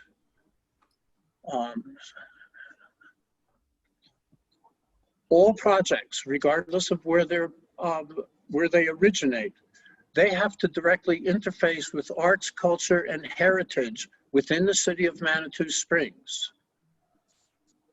And note, again, a discussion of what constitutes arts, culture, and heritage will need to be held in a future board meeting to supply clear information to applicants. I mean, somebody wants to come in and do something and all of us go, no, that has nothing to do with culture, it has nothing to do with art.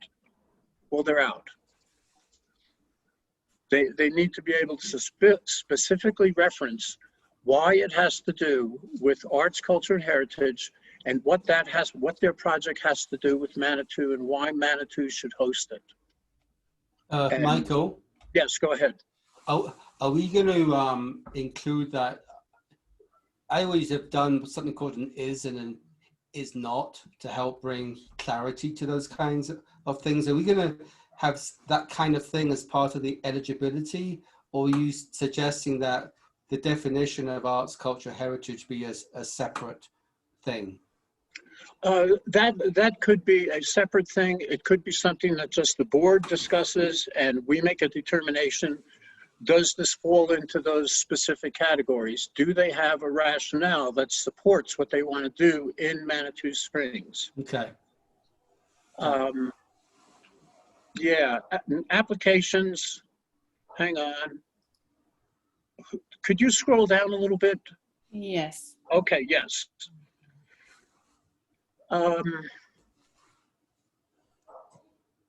Yeah, tier 1 applicants will fall into 2 categories. And Miramont Manitou Arts Center, Manitou Heritage Center will have basically the same application. Mm-hmm. Application drafts will be submitted prior to the next board meeting. So I will have a lot more information along with Sarah on application processes. Eligibility is fairly easy to work with. Applications is going to get a little more complicated, particularly when we start dealing with Carnegie and Hiawatha. Yep. Yep. And we need to get that straightened out, and that has to come from the city. Yes. You know how? I think in our last thing we had talked about having a point person from Hiawatha and Carnegie. Well, no, actually, I think Sarah was the one who came with the compromise wording. We're going to ask the city who the point of contact is for those two. In other words, we're going to put it in the city's court to tell us, as opposed to the approach I was advocating, which is we say, why not just make it this person? But the city, that will be one of the things we asked for on September 22nd. Okay. Yeah, we do need some clarification on how that's going to work. Yeah. You know, why did we initially discuss having a citizen point person applying for city money for a city building?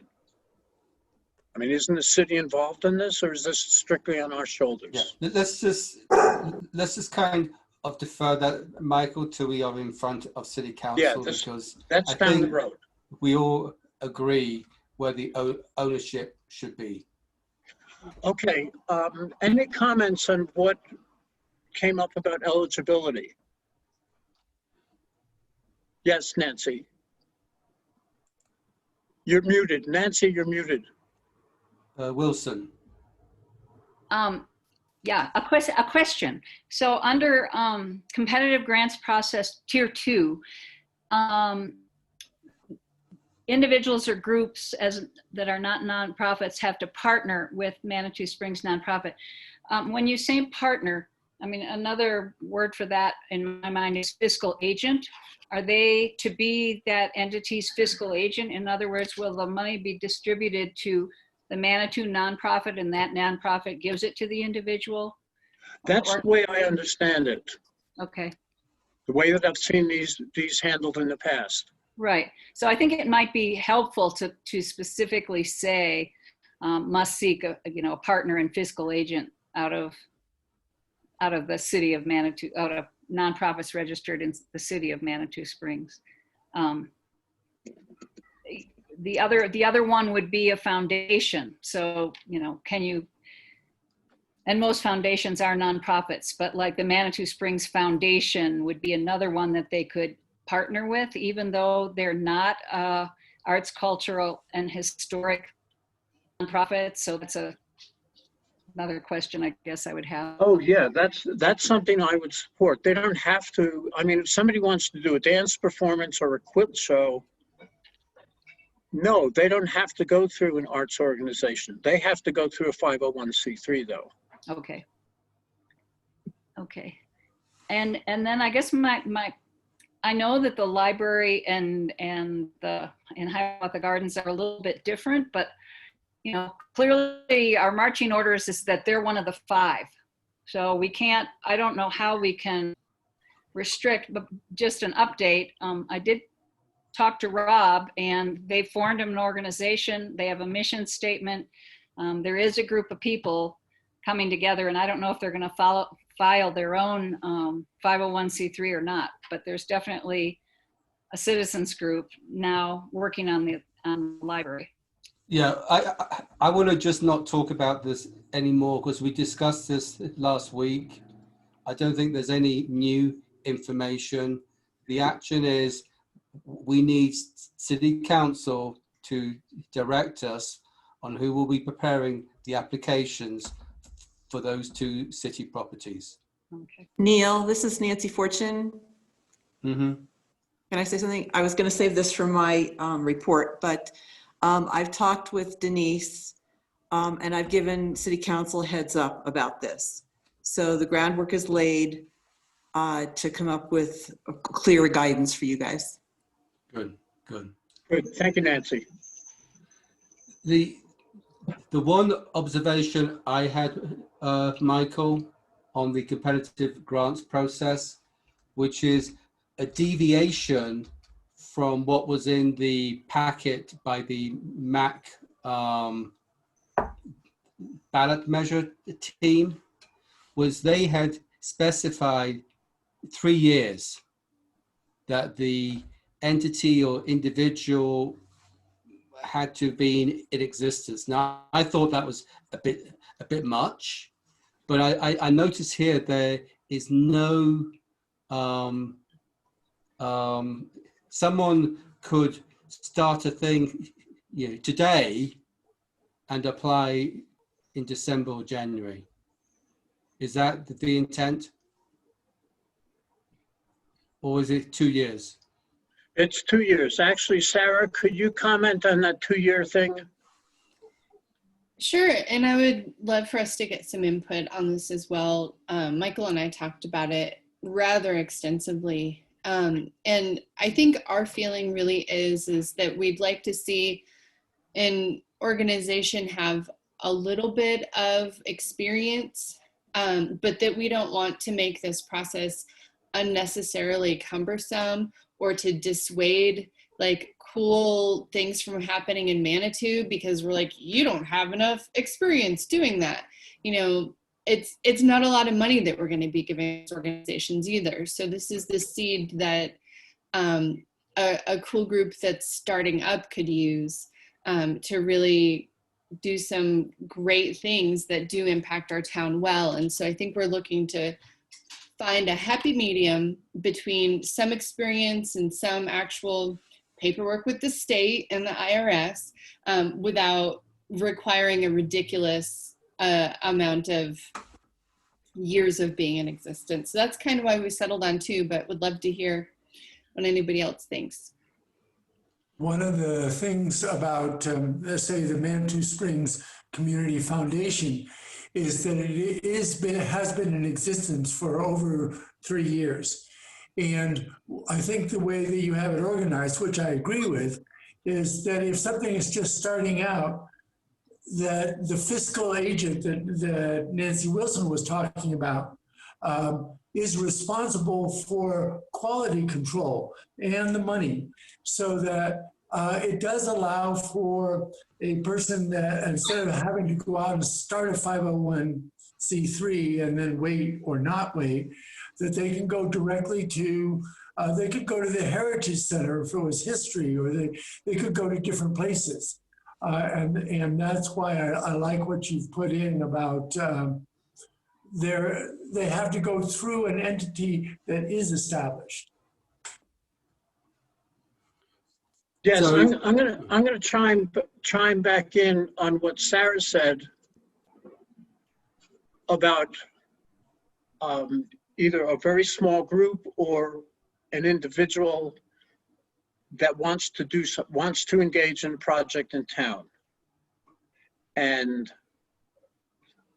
by having them go through a pass-through and getting this on their CV, a resume, will help them down the road to develop a more sophisticated program, maybe transfer into a 501c3.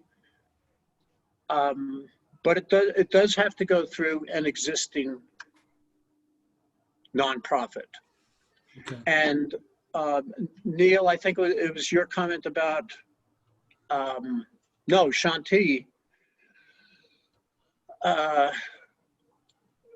finances the pass-through deals with. The quality of the work, that falls under us, and that would be covered in a contract with the artist. You have to do this, this, this, and this. Or if they send us a proposal, we will make sure that these things are followed. Yeah, we can do quality control. If somebody's going to do something and they don't do it, well, there are consequences for that. Well, Yes. generally in a grant making process, what would happen there is that then when they report back to us, you know, we would say, okay, well then maybe they're not going to get any more funding from us ever. That's generally how that works.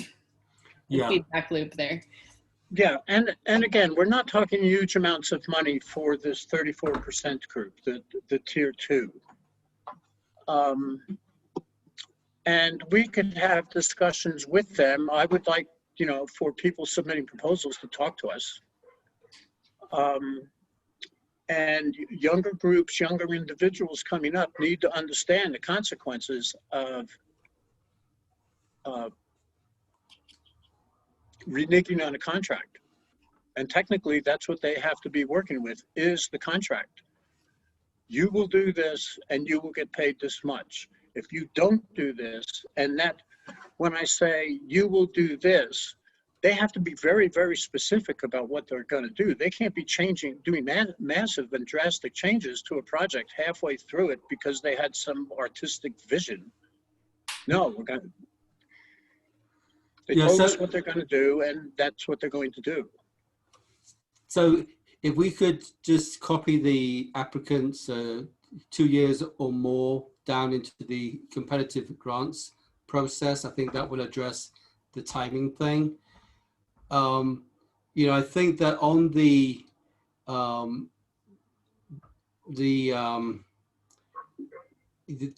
applicant, you know, part of the application, which I think we saw from Steamboat, is in year 2, they actually report out on the year 1 project. Yes. What were the results? And if we have heard otherwise, or they don't, you know, provide any, guess what? They aren't going to get anything. But the other thing, which I think from Steamboat, is everyone applies, actually comes and does a short pitch to the board. You know, regardless of amount. And that, I think, would be a way that we would understand what it is. And we've all got lots of experience. Give them the benefit of our experience also. Yeah, I agree. I'm sorry, I just left out in that tier 2 thing that they have the nonprofit has to be in existence for 2 years. Yeah, that can just go back again. I think you guys have done a great job with this. You know, you've kept We're it just getting simple. warmed up. Anyone else have any edits to? Okay, Jason, I see. You're on. Yes. There you go. Please. Michael and Sarah, are either of you aware of the El Paso County Community Development Advisory Board? Because No. I think it's a great operational model that's right in our backyard. I used to sit on the board. They're an entity, the county entity that doles out community development or block grant dollars for El Paso County. And so they're engaged in a very similar activities as to what this board will be doing. They only accept applications from nonprofits. It's for community programs, not really necessarily arts and cultural, but just for social programs, things like that. They only accept applications from nonprofits. And they too compel their applicants to come in and do a short pitch, and they've got a pretty, they've got a full actual paid staff, county staff that administers it, but a volunteer board of, I think, 13 members. I think I was one of 13. It was a large board that deliberates on the application process. So I think it's just a great resource. It's right in our backyard. I would encourage whoever's continuing to move this forward to reach out and maybe it would even be worthwhile to go sit in on one of their meetings or at least talk to their staff. Crystal Latier, L small a capital Tier is running the program now, and she's great. Could you spell that last name again, Jason? Latier, L-A capital Tier. And it's the El Paso County Community Development Advisory Board. And I was just pulled up their webpage, and it's pretty, you can go to their webpage and get a pretty decent idea of what they do, but they're very much involved in and I sat on that board for over 3 years. And so went through that process, which is a lot of what drew me to this opportunity, because of, we kind of did what we'll be doing in that capacity with the county. So okay, thank you. A resource for you potentially. Other than that, I think this is great. I think it's wonderful. And thanks for the work, both of you. Nancy Wilson. Yeah, I think that I really like it. I just have one question, and I don't want to go down a rabbit hole here, and maybe I'm crazy, but can those 5 entities, apply for Tier 2 grants also? My understanding is no. Why not? Unless it's a pass through. I mean, I think, yeah, I think you could make a case for that. What, Nancy, having a Tier 1 organization apply through Tier 2? To apply, so I'll use the library again for an example. So we award the library $40,000 for their capital campaign, but then the children's librarian applies, can she apply for a Tier 2 grant as, let's say, maybe the library isn't a good example, but let's say she's the Friends of the Library wants to do a children's program on art at the library. That's a different entity. Yep. Yeah. That's a different entity. Yeah, that would fall under the Tier 2 with somebody from the Friends of the Library wanting to do a program at the library or through the library. Which is a city building. Which is a city building. But it's not the entity. I mean, Friends of the Library is a separate entity that is using the resource. So maybe if we use a different example then to get towards Nancy's point, if the Heritage Center received its Tier 1 grant, but decided that it wanted to apply for a different one to do something cool about the hill climb, do we have a problem with at least saying we'll entertain that proposal as a Tier 2? I do. For that example. Can you explain why you'd have a problem with that? Well, actually, it's going to probably come up in the application. Again, going back to the original MACH ballot measure, the feeling was, ultimately, the Heritage Center spent $120,000 this year, and we'll probably spend a similar amount next year. At the end of the day, We've got sources of revenue and sources of expenses. We've got a plan for the things that we want to do, but everything is contingent on a whole host of variables. And, you know, the ballot measure actually had some flexibility for those organizations on how they actually use those sort of dollars. So if it's funding for next year's budget, I'll call it, or if it's funding for a very specific task that's a component of next year's budget, I think that's going to be what determines the answer to Nancy's original question.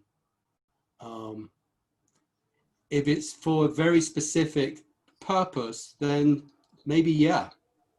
But if it's funding for the budget, which is composed of these 10 or 20 line items, then I don't think they should.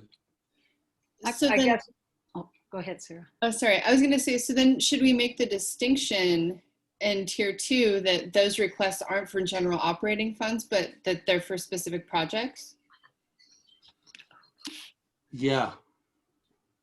I think, isn't that the intent of the competitive grant, that they are for specific projects? And all tier 1 is general operating? No. Capital improvements, is that correct? It's capital improvement and operating. And operating. Yeah, that's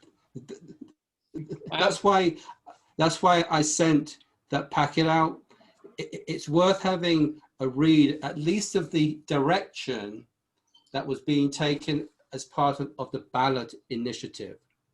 And even in the ordinance, it calls out capital and operational. The ordinance says facility improvements and operations, but same idea, right? Thank you, yeah. I really like Sarah. I want to go back to Sarah's example of the Heritage Center.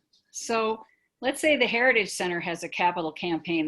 They have a chance to buy a bigger building, and we give them all the money we can give them in under tier 1, but they apply to tier 2 to put them, that will just put them over the top to actually be able to purchase this building. That's not an option. You know what I mean? Because I think at some point this board might want to help an organization actually, make a foreseeable, significant difference for an entity in the community. So then, Nancy, would we choose to allocate more of that funding from tier 1 to that organization that year? Yeah, we could do that too, in my mind. Absolutely. I don't know about what everybody else thinks, but I think rather than dribbling little bits of money, for example, to these 5 organizations, if one of them comes up with a really great proposal that's going to make a significant difference to that organization in that year, that's actually going to allow them to build something or move something or whatever, I think we should consider that. And I think the 5 entities should work together to make that happen. I mean, I'll use the library for an example. If everybody went together and said, yeah, our priority is to get the library finished, I can imagine other nonprofits saying, okay, I'll wait. If I can get a major amount of money in year 2 or year 5 or whatever it is, it's not that big a pool that people shouldn't be able to collaborate and really make some bigger things happen, rather than just exist on operations. Yeah. Money. So one of the guiding principles, I will continue referring back to the MACH ballot initiative document. I think the 5 were specifically called out and were excluded specifically from the list of known organizations for the competitive grant. I would. There's language like that? Not in the ordinance. No, in the MAC ballot initiative document. It's that 50-page document I sent out last Friday, I think. That was the foundation for the ballot initiative. So that's just discussion. That's not ordinance. Exactly. But it was, I use that as guidance for what the ballot initiative was intending. I understand where you're coming from, Neil, but I prefer to go by the letter of the ordinance personally. Okay. Agreed. I agree. On the ballot that we voted for. This is Sarah. I would also say though that 53-page packet was the result of extensive conversation between City Council and the folks who were working on that initiative. And it says that in the document on several of the pages that, you know, this was discussed at this City Council board meeting and this is where they came to. So I just want to point that out. It's not as though it was some rogue document that resulted in the ordinance, but it was foundational to where that ordinance ended up becoming. Personally, I guess I still want to follow how the ordinance is written. So like as another scenario that I was trying to come up with is maybe something that we might encounter. Manitou Arts Center has applied for their operation costs in tier 1, but say they want to bring in a guest speaker about, I don't know, Taos architecture, and can they apply for a tier 2 grant to foster that specific project? Is that a scenario that's possible? So I think I've said what I think. I think others need to chime in. I think if somebody wants to come in and did you say do a lecture on palace architecture? Sure, who knows, right? Somebody, yeah. Okay. Man, no, that person needs to apply. If the MAC wants to pay them, then that's a tough one. I would encourage something like that for the guest speaker to apply for funding through tier 2 using the MAC as a pass-through. Now, if the MAC has a separate fund, or if somebody wants to donate funding to the MAC to bring this person in, that's a different category. But if it's going to be coming out of MACH, that person needs to go through these procedures that we're setting up here. Or if the MAC does want to pay that person directly, then they need to take it out of their general fund. Is this a question that we bring up at the meeting, the work session that we have with City Council? Since it might be, Randy. It might be, yeah. Yeah. See what their take is on this issue. Yeah. Yeah. Yeah, that's probably a better approach. Okay. And obviously, once we have that kind of guidance, we can incorporate that into the competitive grants process language. But Michael and Sarah, thank you.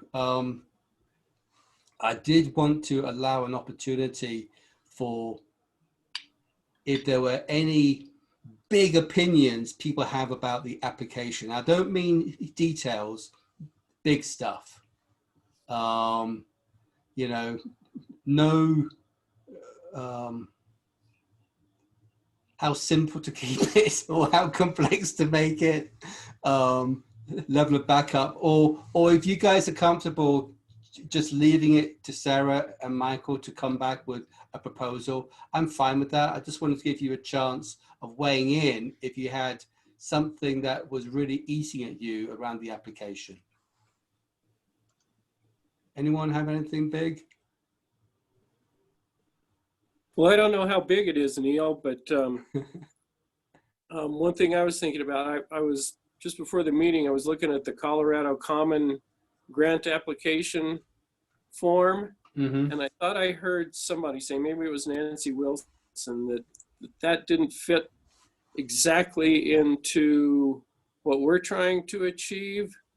But then I also heard Michael talk about reviewing a proposal and having input from us as to how that proposal is put into place. And I don't think that's our purview. I think we accept applications that spell out what the entity or the person wants to do, and we either say yes or no, but we don't have much of a voice on directing them on how they do it. Yeah, so I think Michael and Sarah, your plan is to use the Common Grant application as the kind of a foundation. It's true. Randy, this may or may not, I think it's just a point of conversation, but oftentimes in the grants world, in my experience, what will happen is that someone from an organization, say it's the Manitou Music Foundation, might call the program manager where they're applying and say, hey, this is the project I'm thinking of applying for. Does this sound like it's in alignment with your funding priorities? And then that program manager will say, yeah, that sounds really good. I'd suggest sending an application for that. Or they might say, don't bother. Or if you change these elements, it's more in alignment with what we do. I feel like that sort of feedback is very common in the grant world, and whether or not we want to get involved in that is really up to us, but that's what nonprofits are used to hearing. And they're also used to, after possibly being rejected or accepted, asking the funder, what did we do well, or what did we need to improve on the application, or why did we or did we not get funded, and to receive feedback on that. So those are normal mechanisms of conversation between grant makers and applicants, and we can decide how right any of that feels, but that's sort of the land that we're stepping into of what's kind of normal. Well, thanks for that. Thanks for that explanation, Sarah. I appreciate that. I didn't know that there was that much give and take between the applicants and the awarding entity. Thank you. Can I just add to that too? I think that's spot on. Sarah was saying about the kind of the process that occurs between the nonprofit and the granting agency, but I think they're also used to having their administrative capacity to administer the grant analyzed and weighed and considered. So I think that's something else that we'll want to consider on the front end is what is this ability? Some of these nonprofits are really tiny. You just referenced it, the Manitou Music Foundation. Nonprofits without paid staff, I think it's common for the awarding agency to scrutinize that and to recognize and call out what their administrative capacity or technical skills are to administer these grants on the front end of things, and to consider and discuss that with the applicants as well. I think having discussions with applicants that are confused is very, very important to what we have to do. I mean, because it's also going to develop a stronger sense of community, and they will start to rely on boards such as us to help them out. Yeah. So, Laurie? we haven't discussed that. And I don't know when we're going to discuss that. I didn't know if it was during application. But when Michael talks about that, I agree, and 100% what Sarah said in my experience too. Yeah, I guess I'm nervous that as a board, when we say, oh, well, we're going to be giving that feedback, we haven't discussed the formal mechanism, because I don't think any one of us as individuals should be chatting up with applicants. I think that's what Randy might have been alluding to, that it's a very, like Sarah pointed out, it's usually a program manager of a granting organization, and we don't have that with this group of us. never mind, once we decide on a project, something else I'm nervous about is, say we're like, yay, we want them to do a mural. They seem to have a track record, maybe not, they're a newer group, we're excited. And then what if it's terrible? It's crap. Well, like what's those are all sorts of things that I was going to wait till we get to the application process to talk about. The other thing, full disclosure, talking about conflict of interest in a way, as co-president of the Creative District Board, one of the things that in terms of eligibility or this process is the Creative District has no intention. We're not a 501(c)(3). We fiscally are managed by the Arts Council, but are interested in also helping in this process if possible. So just putting that out there. Not in terms of looking at grants, but helping people through eligibility, trying to figure out who might be a good nonprofit to partner up with, et cetera, once all those things are very, very clear. So just want to put that out there. Okay, it's 8:10. I wanted to keep this to 2 hours, so I'm going to just halt the application conversation now. Unless Nancy, I'm sorry, Sarah or Michael, if there was anything else you needed from us, but I'm hoping we can get a first pass in 2 weeks' time. Is that going to be okay? That's I our think that goal. would work. Awesome. Yeah. And I think on the eligibility, there's really nothing to do at this point until we get some council input on can the category 1 apply for both? I think was about it at this time. So nice job. Thank you very much. I don't have the agenda, but Nancy, have you already, Nancy Fortune, have you already reported out what you're going to report out? I just had one more thing, and that is, Neil, your pronunciation of MACH. Match. Yes, I keep hearing you say Mac. Maybe it's just your accent. No, I alternate. But I'm trying to say match because okay. People do Great. get confused with the MAC. We have been corrected on that on a number of occasions. And that's all great. I think you guys are doing really, really good work. So thank you. So I think the agenda in 2 weeks' time will be a quick second pass of SOPs, a quick second pass, hopefully, of the conflict of interest, and then we'll move into the application process, which will probably be the meat of next. Anything else? And we should probably also include what we want to talk about with City Council. Someone please remind me in case I forget, but we definitely want that on our next agenda. And questions. Neil, yep. Sorry, just, you have to have your packet in the Wednesday before, noon Wednesday before the City Council meeting. Exactly.